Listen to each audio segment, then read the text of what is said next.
নমস্কার বন্ধুরা, আমি শর্মিষ্ঠা। আমি চিকেনের আজকে একটা অন্যরকম রেসিপি নিয়ে এসেছি। তার জন্য মিক্সিং বোলের মধ্যে আদা, রসুন, কয়েকটা গোলমরিচ, 1 চামচ করে জিরে ধনেগুলো একটু জল দিয়ে এটা পেস্ট তৈরি করে নিলাম। এবার আমি কড়াইয়ের মধ্যে 10 গ্রাম মতন কসুরি মেথি দিয়ে সেই মেথিটার পাতাটাকে শুকনো খোলায় ভালো করে ভেজে নিলাম। ভেজে এবার সাইডে তুলে রেখে দিলাম। আমি কয়েক টুকরো আলু নুন হলুদ দিয়ে ভালো করে লাল লাল করে ভেজে নিলাম। দেখুন আমার আলুগুলো ভাজা হয়ে গেছে। আলুগুলো সব আমি তুলে রেখে দিচ্ছি।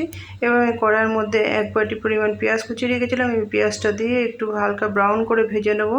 যেমন পেঁয়াজটা ভাজা হয়ে গেছে। এবার বড় সাইজে একটা টমেটো কেটে রেখেছিলাম। টমেটোটা দিয়ে পেঁয়াজের সাথে একটু ভেজে নেবো। পেস্টটা তৈরি করে রেখেছিলাম। পেস্টটা আমি দিয়ে পরিমাণ মতো নুন হলুদ লঙ্কার গুঁড়ো দিয়ে একটু জল দিয়ে মশলাটাকে আমি ভালো করে কষিয়ে নেবো। দেখুন আমার মশলাটা ভালোভাবে কষানো হয়ে গেছে। এবার চিকেনের পিসগুলো আমি ভালো করে ধুয়ে পরিষ্কার করে রেখেছিলাম। চিকেনের পিসগুলো দিয়ে আমি মশলার সাথে ভালো করে মিশিয়ে নেবো। এবার যে কসুরি মেথিটা আমি শুকনো খোলায় ভেজে রেখে দিয়েছিলাম, কসুরি মেথিটাকে আমি হাতের সাহায্যে গুঁড়ো করে নিয়ে আমি চিকেনের মধ্যে দিয়ে দেবো। চিকেনের ভালো করে মিশিয়ে নেবো।